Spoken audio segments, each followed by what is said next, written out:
Good morning, everybody. I'm just melting. I'm just like falling into a puddle. Okay, sorry. Good morning, everyone. Welcome to Lake Superior Interfaith Community Church. At this point in time, let's get the party started with an invocation from Steve Plasa, who will be our speaker today. He will be giving us his presentation, and he will do the meditation after the presentation. So his presentation will lead us into his meditation. But at this point, can I get you to do an invocation for us there, Steve?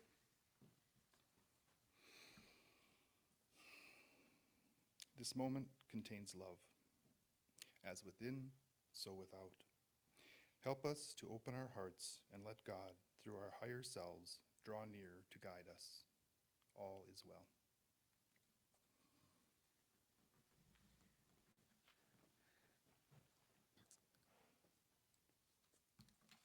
Oh, I'm thinking, okay. So at this point, let me also say our statement of intent. We are fortunate to have a variety of speakers for Sunday services. By using guest speakers, we gain wisdom from all those who share. This is a church where we can worship the God of our own understanding, a place to experience joy and be uplifted, a place where we can gain strength and inspiration to share with all we meet throughout the week. We invite you to join us in this celebration of life, to nourish your spirit and to enjoy the company of kindred souls.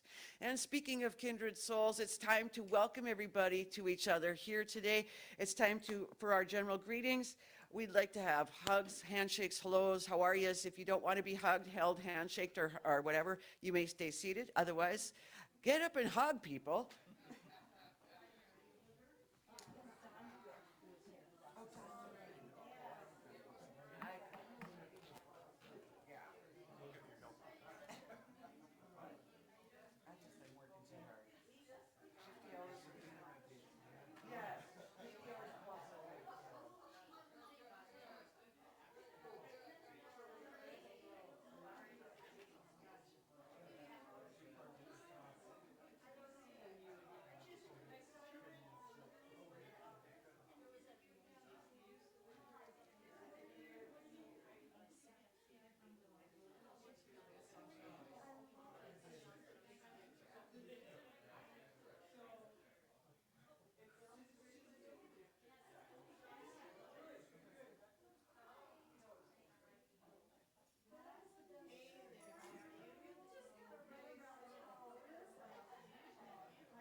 Okay, people, don't sit down.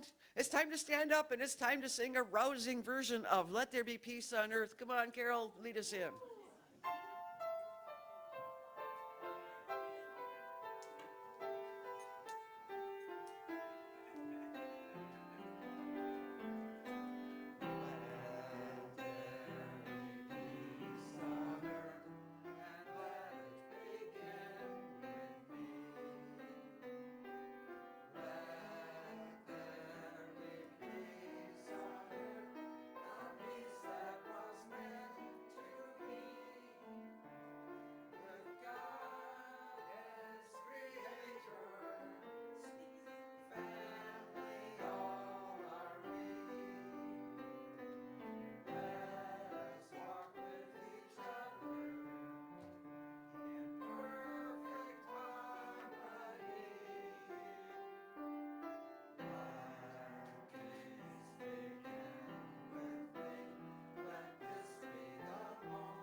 do we have hymns selected for today? We do, 185.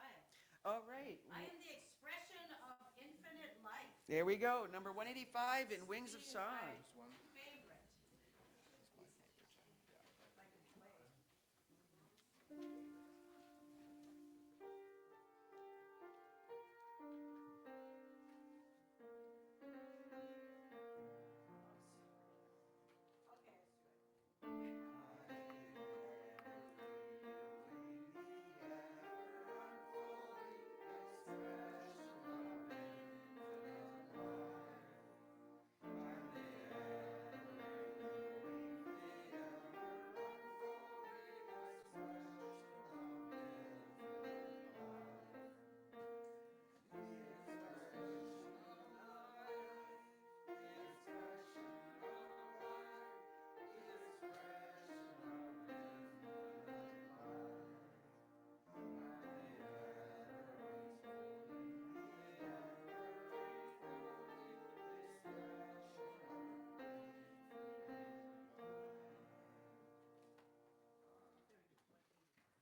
Don't mind me, ladies and gentlemen, I'm just losing my mind here.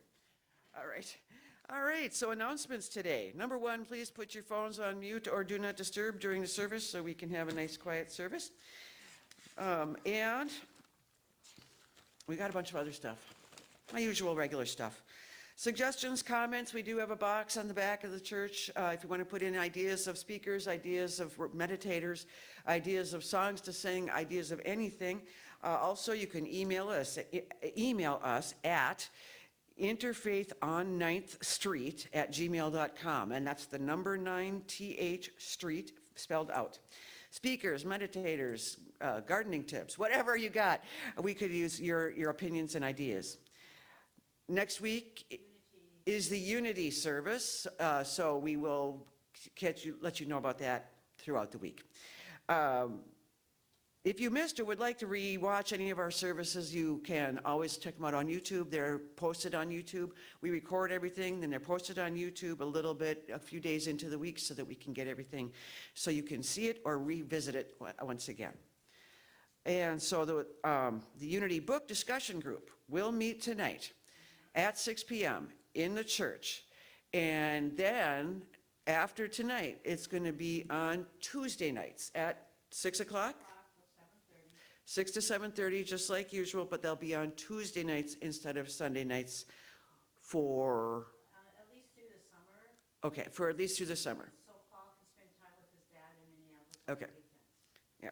Okay, so we are almost finished with the book that we are reading now, The Seed of the Soul by Gary Zukav. Is that right? Yes. And I keep forgetting names.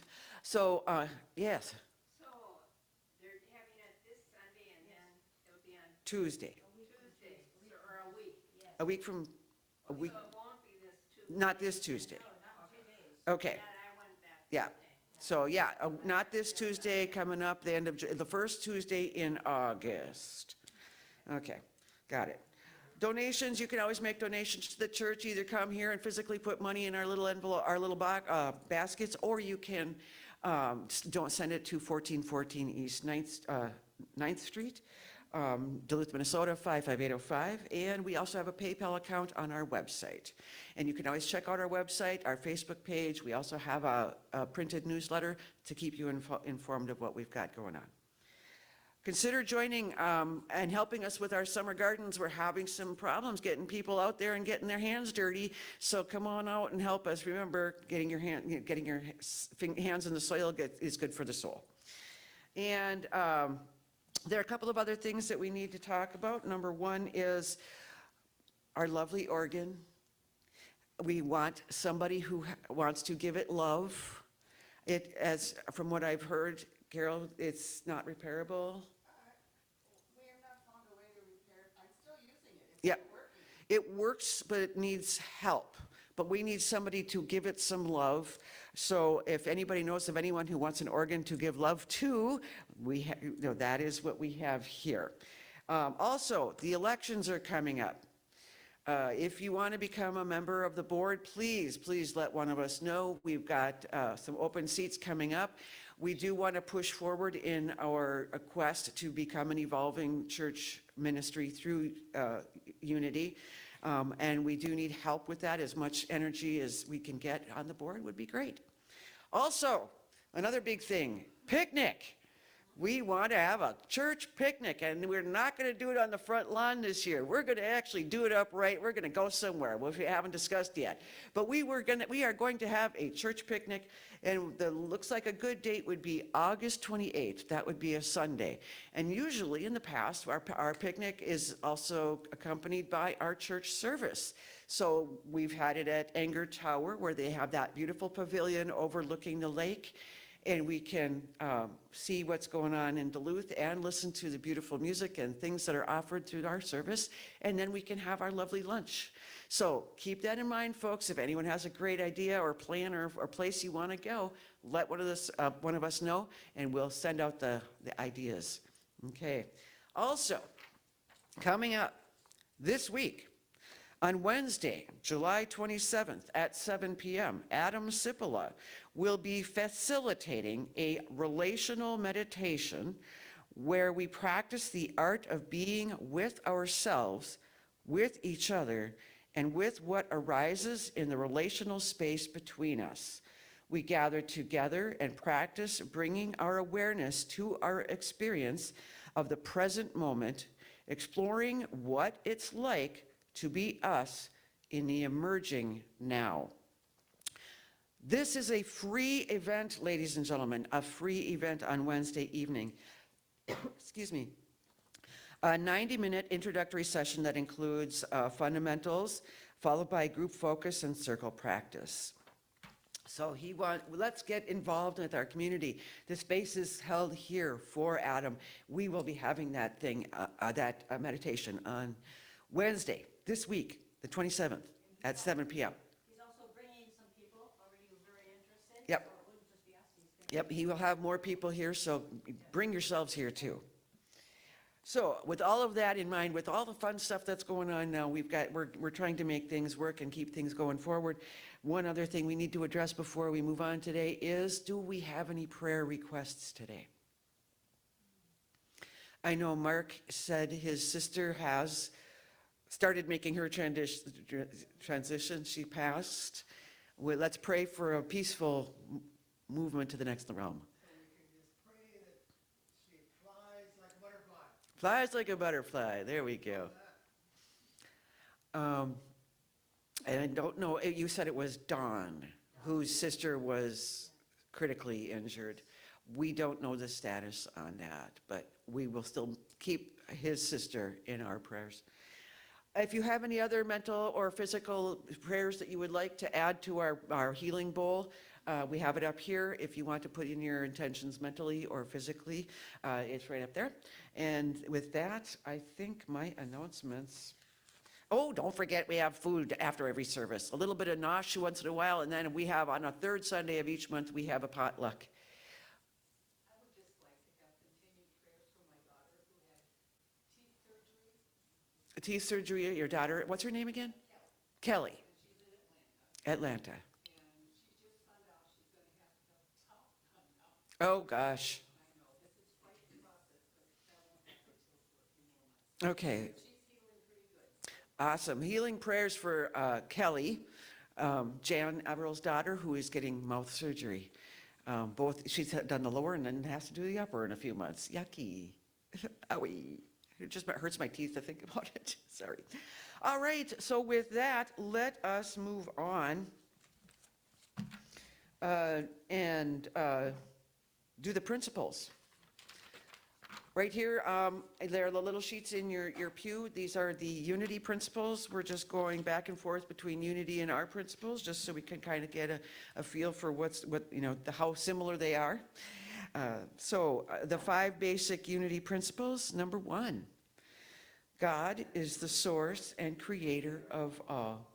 There is no other enduring power. God is good and present everywhere.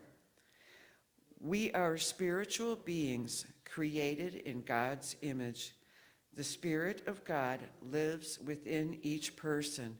Therefore, all people are inherently good.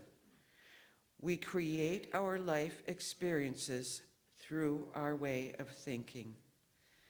There is power in affirmative prayer, which we believe increases our awareness of God. And knowledge of these spiritual principles is not enough. We must live them. So at this time, we will be having Steve do his presentation, and then the meditation will follow that presentation. Thank you, Steve Plaza. Thank you, Sue, for your energy. I'll have suggestions for something else later, but I have an idea that came to me. The reading for today is from the Keys of Jeshua. This is Jeshua talking. The pursuit of truth is what requires you to rise above the issues of polarity, resistance, and depletion that are often part of physical living. When you master this problem, it will not be because all extremes have disappeared from your life, but rather because you are acting from a realization that all extremes draw their power from a common center. There is no point of contrast, of conflict, that cannot be integrated into a peaceful whole when its center is found. Your center will be found in stillness, and there truth will be revealed.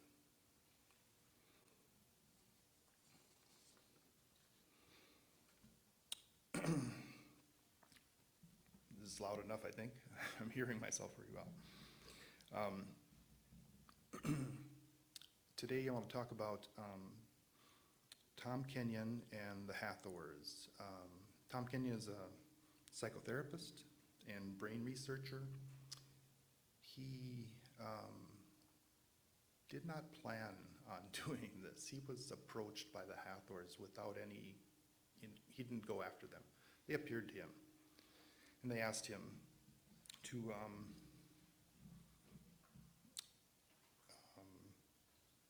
to be an instrument for their expression of sound, because I'll let them describe themselves. They tell us that they're interdimensional, intergalactic beings with a history of interactions with Earth's early cultures in Egypt and Tibet.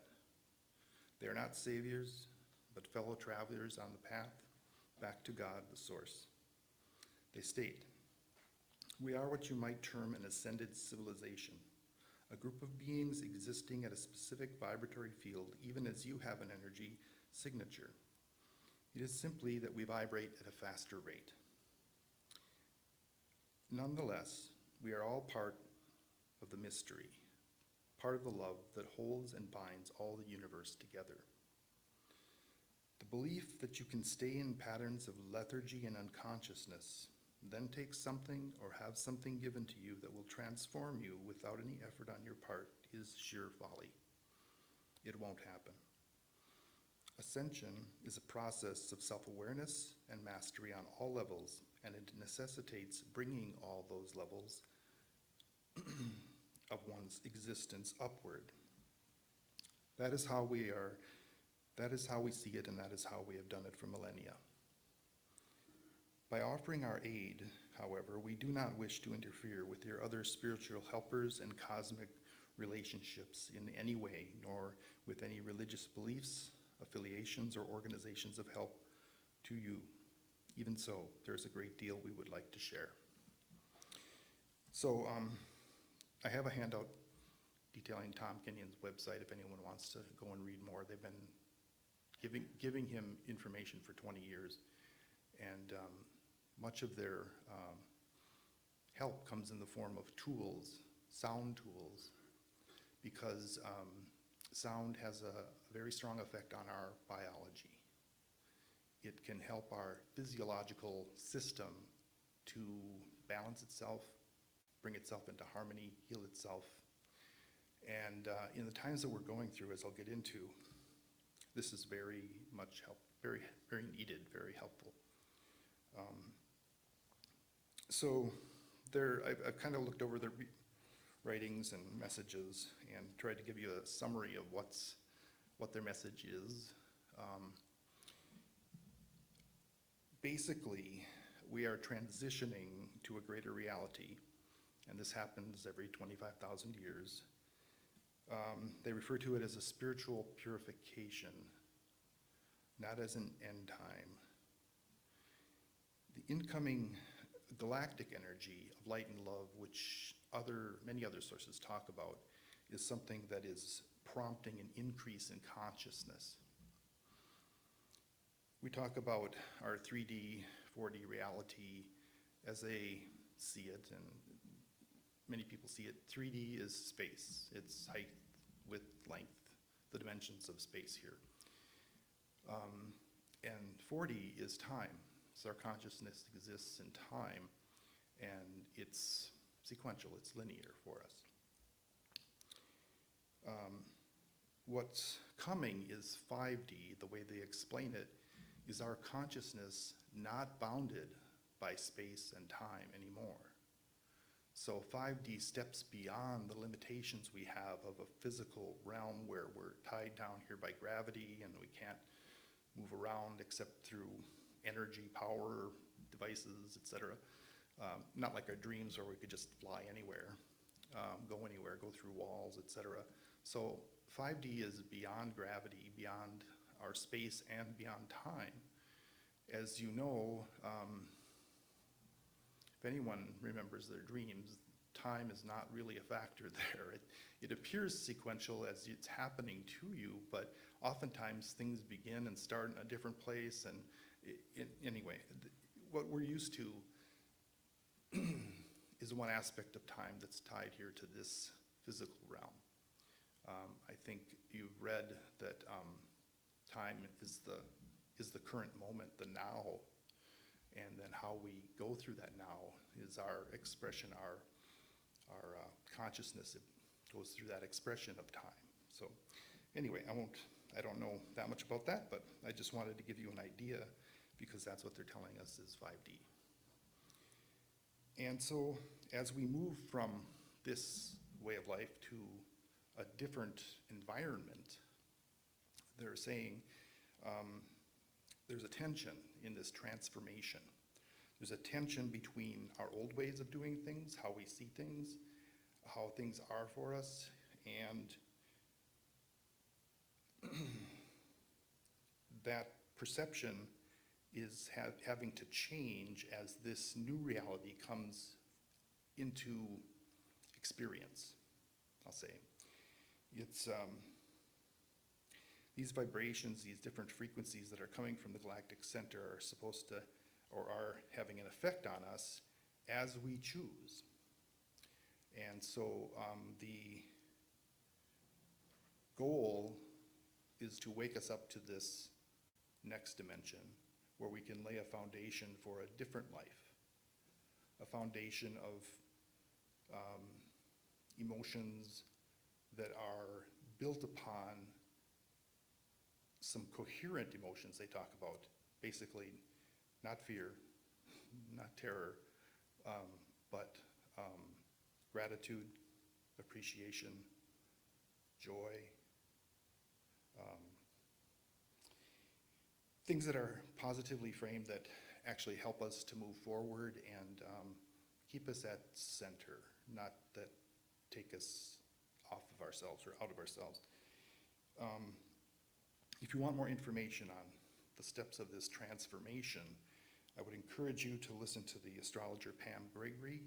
She's detailing how the planets are giving us a certain energy during this year that is asking us to pay attention to these different structures in the universe, structures in our lives, more like our civilization, and what's going to be impacted, what's going to be, what the energy is. So another major point of their information is that we've been held back, the human race has been held back, enslaved, restrained through a system of control, power, privilege that is meant to conquer us as a species. Now, granted, this sounds outlandish, but the point is that we are building a structure for a new society, and this is going to be based on unification, collaboration, equality. And there's another very good book out there that's detailing this reintegration, or this reimagination, she calls it. Sophia Love's new book, Reimagination, Handbook for the Many of One, talking about what we can do to help build this new earth. Now, the other thing that they've said and others have said is that all of these beings that are working to kind of repress us, keep us back, not all of them are human. They have done this before, and they have an extensive plan, and they will not give up, but they will not succeed either. The Hathors have been warning since they started giving these messages back in 2003. And I'll just read you an excerpt of that. There's a more insidious element at play here as well. There are vested interests that wish the old world of domination and control to continue, and they are using energy, every means at their disposal to ensure it. The type of control we speak of is so pervasive and so much a part of the fabric of your society that is often overlooked, which is exactly what those who wish to control you work toward. There is no one person or group of persons responsible for this type of control. It comes from many directions and sources. It comes from sources you might never suspect, including religious, political, economic institutions. But the attempts to control you do not end there. Many of the manipulative elements of your world are also coming from interdimensional and intergalactic interference. This will make your transition much more difficult. There is not much that one single person can do to mitigate humanity's collective destiny, but by stepping out of the collective mind control and manipulation that is hypnotizing the world at large, you have the possibility of affecting your own destiny in distinct ways. You must find ways to transcend the messages of fear and terror projected into human consciousness by the events that are unfolding before you and by the manipulation of these events, manipulators of these events who are unseen. If you are to survive this period, you must transcend what is happening and seeming to happen around you. You must find your own spiritual center. And they go into not a lot of detail about that, but they want to make us aware because what they see us is happening is this awakening which they wish to assist. It's our collective consciousness as humanity that is awakening and shifting to a change of direction. It's the result of our individual choices of how we live our lives.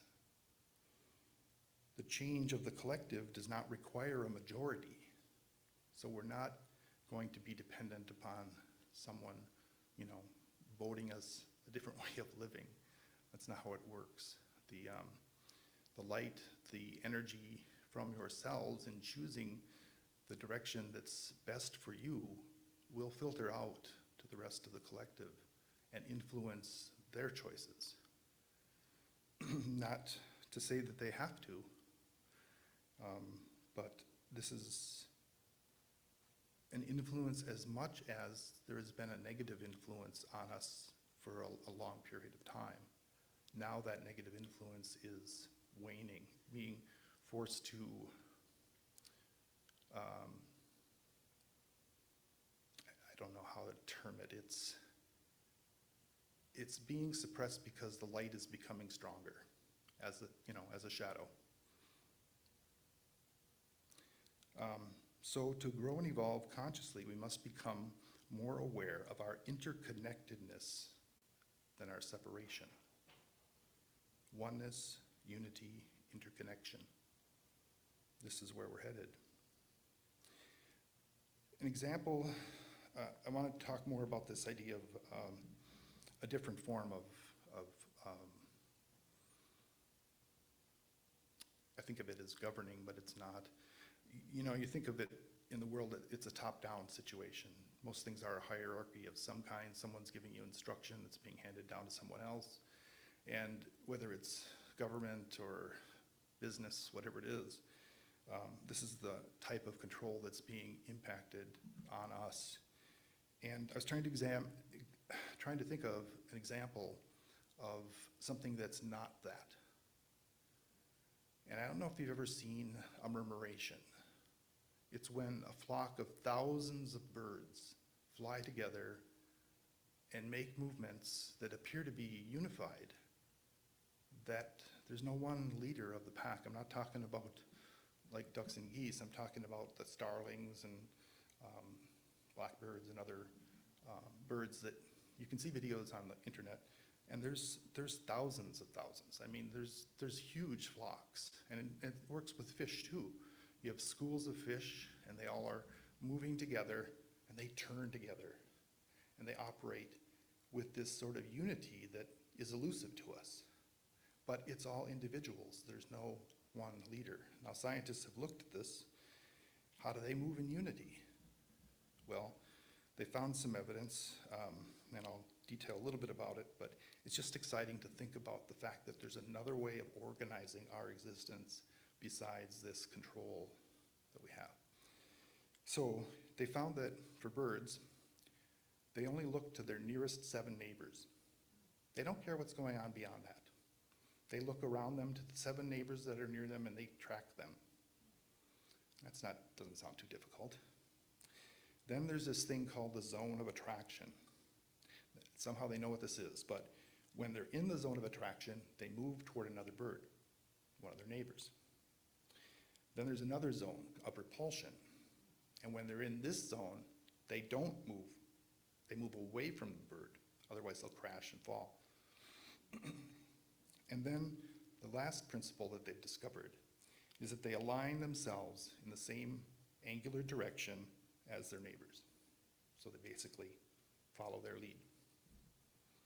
Pretty simple when you think about it, but it's a whole different concept from operating from a leadership top-down structure. And look what they create. So we don't know why they do what they do, but we know that they do something different, and there is another way. So one of the things that's happening with this time is chaos. And the Hathors described this as different chaotic nodes happening in a sort of continuing basis since 2007, I think.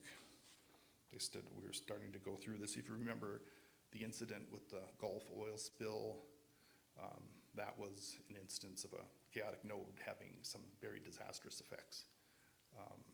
But they describe the analogy of a chaotic node as, think about a molecule of water in a pot on a stove. And as you turn up the heat, it approaches a boil.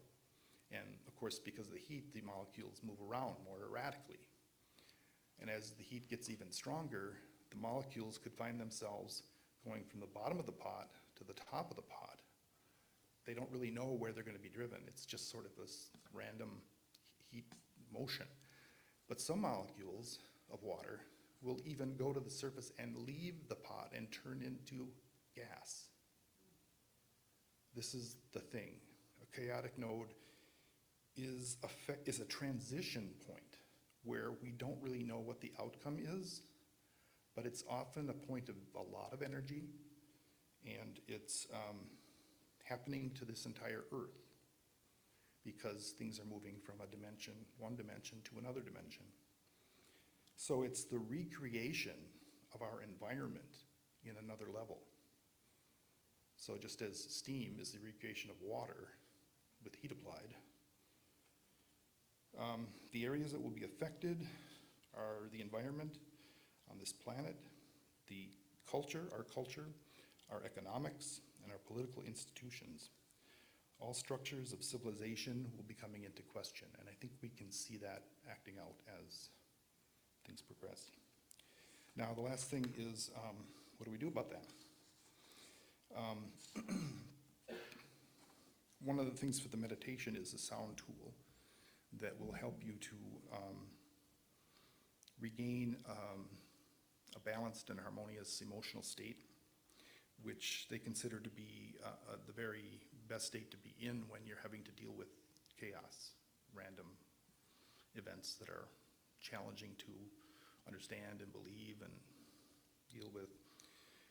So they talk about coherent emotions, as I mentioned. They recommend that we cultivate these coherent emotions, and they are, again, appreciation, gratitude, love, compassion, joy, forgiveness. These are the remedy for fear and terror, and they are the gateway to our conscious evolution, so that if you focus your energy field and your heart field, they will become even more enhanced by this energy, and that field extends out many feet. Some I've heard 20 feet, but regardless, this intense, coherent emotion of these types can lead you within yourself to your still center, and they can help protect you from the stress of these chaotic times. So,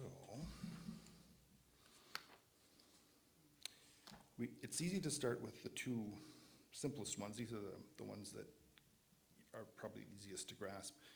I mean, who hasn't felt appreciation or gratitude for something in their life?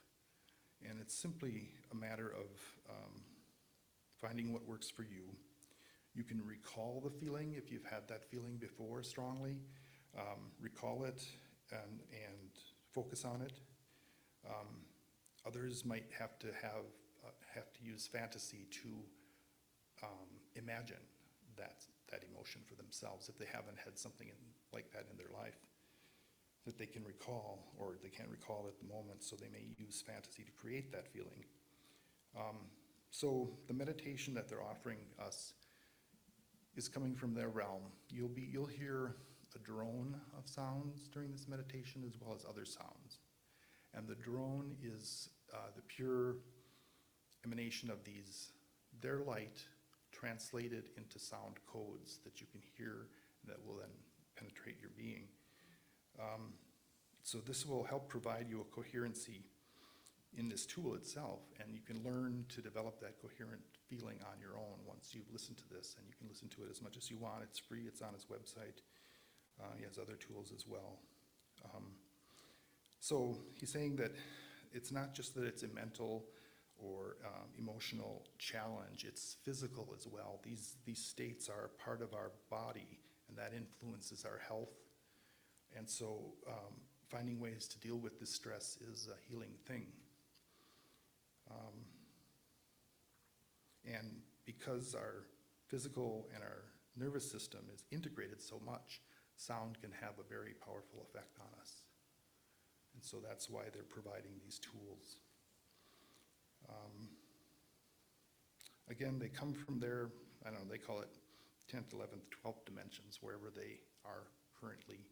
They have a part of their group that stays in this dimension and just generates this energy for them. And they just can tune into that at any time. They have other parts that communicate and talk to other civilizations, etc. They call it the ethos. And it's self-aware, this light realm, this dimension. Self-aware, highly intelligent, blah, blah, blah. And so they're just trying to provide an analog of that dimensional light in our sound that we're going to hear. And all of this sound is created by Tom Kenyon through his voice. There is no electronics involved. He simply layers it using recording devices and so they tell him which sounds to generate. So the frequency, the vibration, the pitch, all of that is given to him, and then he generates this and records it. We'll listen to that meditation. I encourage you move to the center a little bit if you can, if you want, because we have 4 speakers, and that's going to be the best point for stereo.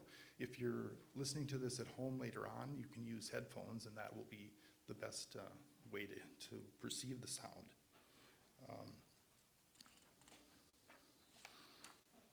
And you don't have to worry about doing something with this sound.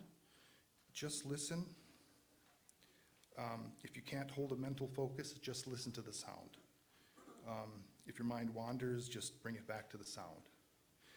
If you want to focus more, you can bring the sound into your body.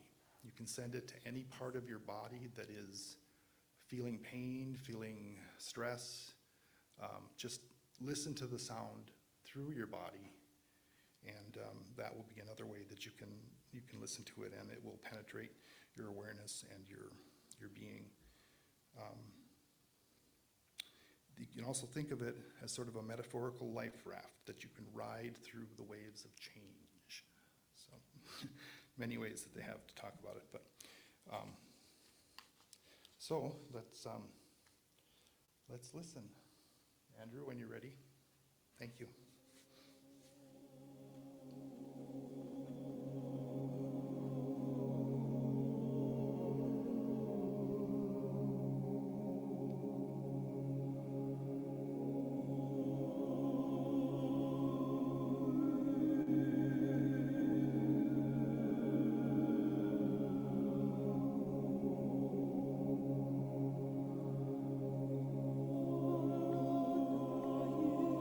Lord.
back.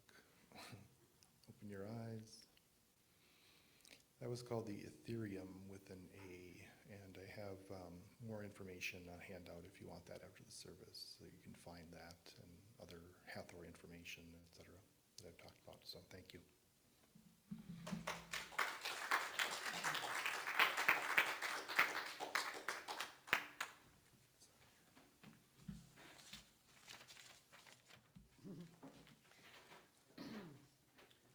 I didn't want to come back.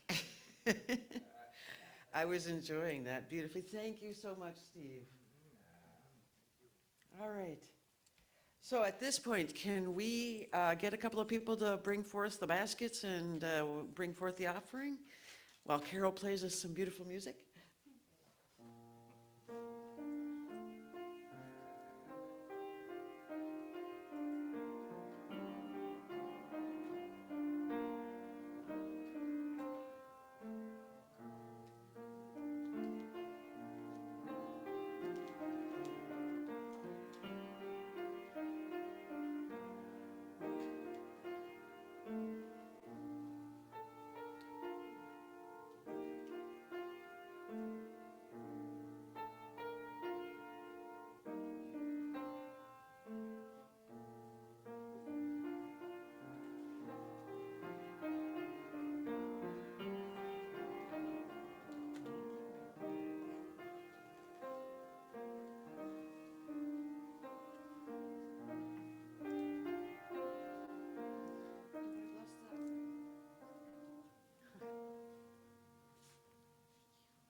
The unity prayer over the offering is this. Divine love through me blesses and multiplies all that I am, all that I have, all that I give, and all that I receive. Thank you, folks. Do we have another hymn, Carol? We have 241 for the greatest thing 241 in wings? in Wings. The greatest thing. Yeah. Gotta get the book.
Let's send out this to all beings.